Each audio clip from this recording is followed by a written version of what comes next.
சாமி ஆடிய சாய்க்க முடியுமா? சாய்க்கிறதுக்கு சாமி விட்டுருமா? இன்னைக்கு தாங்க சாமியை சுமக்கிற சாமியாடிகள் நேர்மையின் பக்கம் நிற்கிறவங்க பொறுத்து பொறுத்து போவாங்க. என்னடா நீதி நேர்மை நியாயம், காலத்துக்கு நம்ம அது வழி தான் போனோம், நம்ம சாமி அந்த வழி தான் நிற்கும்னு நிற்கிற சனம் சாமியாடி எக்கச்சக்கமாக இருப்பாங்க. ஆனால் எல்லாத்துக்கும் ஒரு எல்லை இருக்குல்ல.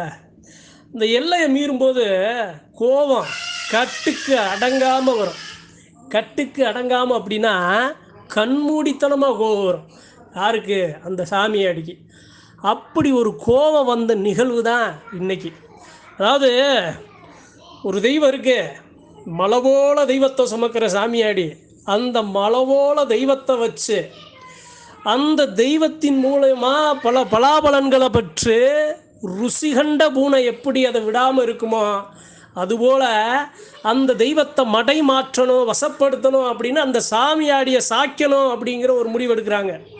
நீதிக்கு எதிராக, தர்மத்துக்கு எதிராக அநீதியின் பக்கம் நின்று அந்த முடிவு எடுக்கிறாங்க. அப்போ அதுக்கு என்ன பண்ணணும்? அந்த சாமியை சுமக்கிற சாமியாடியை சாய்க்கணும். அப்போ அங்கே ஒரு முயற்சி நடக்குது. எப்படி ஒரு முயற்சி?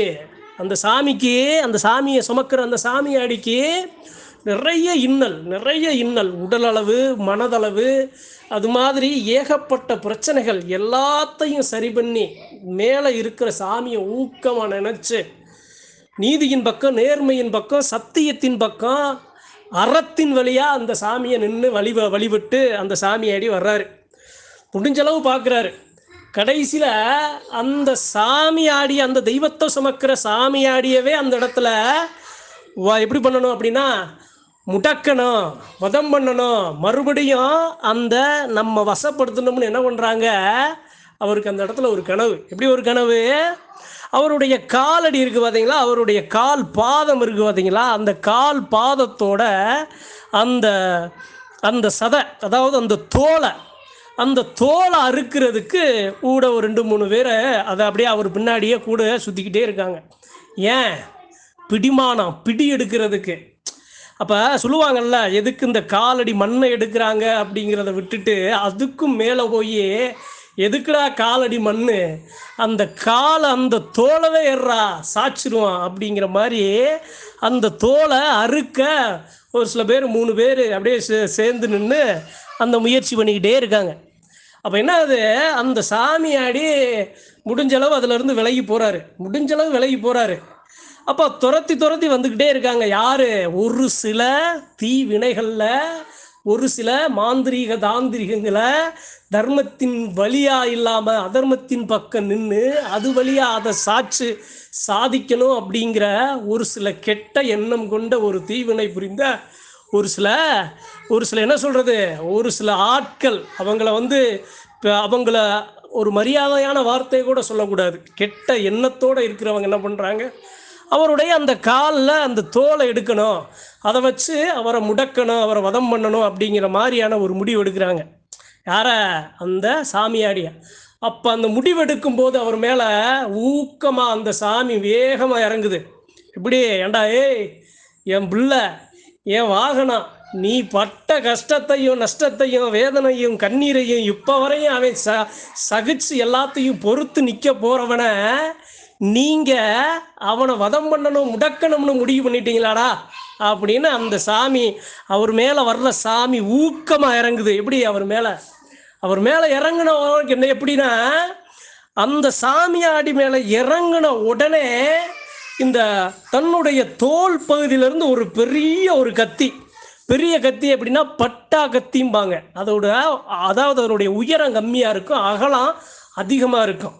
ஒரு மரத்தை கூட ஒரே வீட்டில் 2 துண்டு ஆக்கும். அதே மாதிரி ஒரு கத்தியை அவர் எடுக்கிறாரு. யார்? அந்த சாமியாடி மேலே இறங்கின உடனே, யாரடா என் பிள்ளையவாடா, என் பிள்ளை, என் வாகனத்தை, என்னைய சுமக்கிற என் வாகனத்தையாடா முடக்க முயற்சி பண்ணுறீங்க அப்படின்னு என்ன பண்ணுது அந்த சாமியாடி?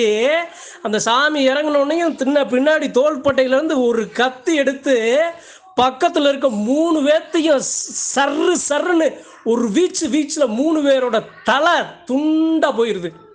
துண்டா போன உடனே அதுக்கு தலைவன் ஒருத்தர் இருப்பார்ல, இதுக்கு யார் காரணமாக இருப்பாங்கன்னு அவர்கிட்ட மின்னல் போகும் பார்த்தீங்களா, மின்னல் எப்படி ஒரு இடி இடிச்சா இடி எப்படி வரும், அந்த வேகத்தில் அந்த பட்டா கத்தியானது அவர் கழுத்துக்கு போகுது.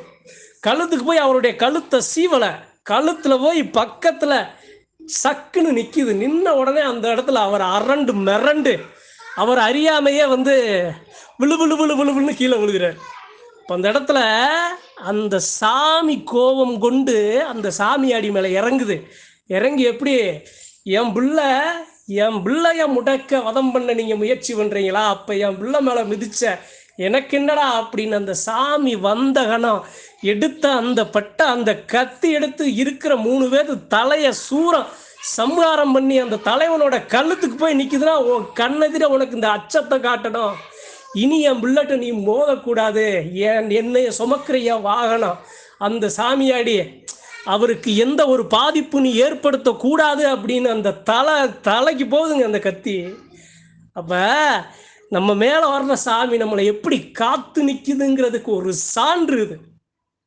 இது சாதாரண, நான் சொல்கிற நிகழ்வு சாதாரண நிகழ்வு இல்லைங்க. ஒரு தெய்வத்தோட கோபம் எந்த அளவு, அதுவும் குலதெய்வத்தை ஆக்ரோஷமான தெய்வம், சத்தியத்துக்கு கட்டுப்பட்டு நிற்கிற தெய்வத்துக்கு கோபம் வந்துச்சுன்னா அதனுடைய வேகம், அதனுடைய உக்கிரம், அதனுடைய ஆக்ரோஷம் எப்படி இருக்குங்கிறதுக்கு இந்த நிகழ்வு ஒரு சான்று. பொறுத்து எப்படி காலடி மண் எடுத்த, அதே சமயம் இருக்கிற பட்ட ஆடையை எடுத்த, பல ஏவல்களை விட்ட, பல செய்வினைகளை விட்ட, எதுக்கும் அவனை ஒன்றும் முடக்க முடியலை. எதுக்குடா காலடி மண்ணு, அந்த கால் தடத்தையே ஏறா, அந்த தோலை அருடான்னு நீ இறங்கி வரும்போது, அந்த ராட்சச குணம் அந்த எதிரிகளுக்கு வரும்போது தெய்வம் அளவோல கோபக்குரிய காட்டி தலையை சீவன அந்த தெய்வம் தான் நம்மளுடைய குலதெய்வம்னு சொல்ல வரேன். அப்படித்தான் நம்மளை காக்கும், குலமக்களை காக்கும், குலதெய்வத்தை சுமக்கிற சாமியாடிகளை காக்கும்.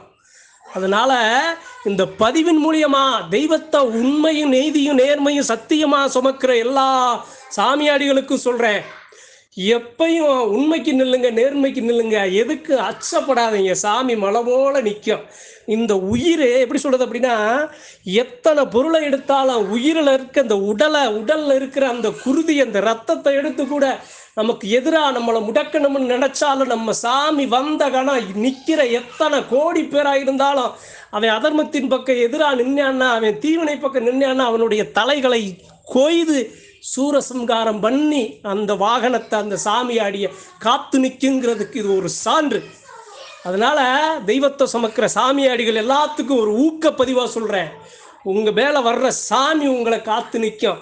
தீவினைகளுக்கோ, பிள்ளைகளுக்கோ, செய்வினைகளுக்கோ, ஏவல்களுக்கோ, வசியத்துக்கோ, வசத்துக்கோ, எந்த ஒரு இதுகளுக்கும் அச்சப்பட்டுறாதீங்க. மலவோல நில்லுங்க. நீங்கள் நிற்கத்தான் உங்கள் மனம், உங்களுடைய உள்ளம், உங்களுடைய உடல் எந்த அளவு ஓங்கி நிற்குதோ அந்த அளவு தான் உங்கள் மேலே வர்ற சாமிக்கு ஊக்கம் ஓங்கி நிற்கும். அதனால் எவ்வளவு பேர், எத்தனை மருளாடிகள், எவ்வளவு மாந்திரிக தாந்திரியங்கள், எத்தனை வசியம், எத்தனை தீவனை செஞ்சாலும் உங்கள் மேலே இருக்கிற சாமி காற்றுல ஊதி விடுற மாதிரி ஊதி விட்டு அம்புட்டு பேர்த்தையும் பஸ்பமாக்கிறோம் அப்படிங்கிறதுக்கு இந்த உண்மை நிகழ்வு ஒரு சான்று. அதனால சாமியாடிகள், தெய்வத்தை சுமக்கிற சாமியாடிகள் எல்லாத்துக்கும் சொல்கிறேன், இது போன்று யாரும் தன்னுடைய உடன் பங்காளியா, தன்னுடைய சுற்றி இருக்கிற நமக்கு எதிராளிகளா யாரும் நம்ம மேலே இருக்கிற சாமியை அது பண்ணிடுவாங்க, இது பண்ணிடுவாங்க, பிரித்து எடுத்துடுவாங்க, சாமியை முடக்கிடுவாங்க, நம்மளை பேச விட மாட்டாங்க, நமக்கு அருள்வாக்கு சொல்ல விட மாட்டாங்க, நம்ம குடும்பத்தை கஷ்டப்படுத்திடுவாங்கன்னு யாரும் நீங்கள் நினைக்காதீங்க. உங்கள் மேலே இருக்கிற சாமி சத்தியமான உண்மையான சாமியாக இருந்தால் ஒரு படை போல தீவினை, தீய எண்ணம் கொண்டு அவங்க வந்தாலும் அவங்கள ஊதி பஸ்பமாக்கி உங்களை மலவோல தூக்கி நிப்பாட்டுங்கிறதுக்கு உண்மையான சான்று தான் அந்த சாமியாடி சீவுன சீவு. அதே சமயம் அவர் எடுத்த அந்த கத்தி, அவர் மேலே நின்று அவர் மேலே வந்த சாமி. அதனால் அன்பர்களுக்கு இந்த பதிவை உற்சாக பதிவாக, தைரியமான பதிவாக, ஆக்ரோஷ பதிவாக, எதை பார்த்தும் அச்சப்படாமல் இருக்கிற ஒரு பதிவாக இந்த பதிவை பகிர்ந்து கொள்ள ஆசைப்பட்டேன். இக்கணத்தில் சத்தியத்தின் பக்கம் நிற்கிற எல்லா குலதெய்வங்களையும் வணங்கி அதற்கு சான்றா நிற்கிற எல்லா சாமியாடிகளுக்கு இந்த பதிவு சமர்ப்பணம் என்று சொல்லி நன்றி, வணக்கம். மற்றும் ஒரு பதிவில் சந்திப்போம்.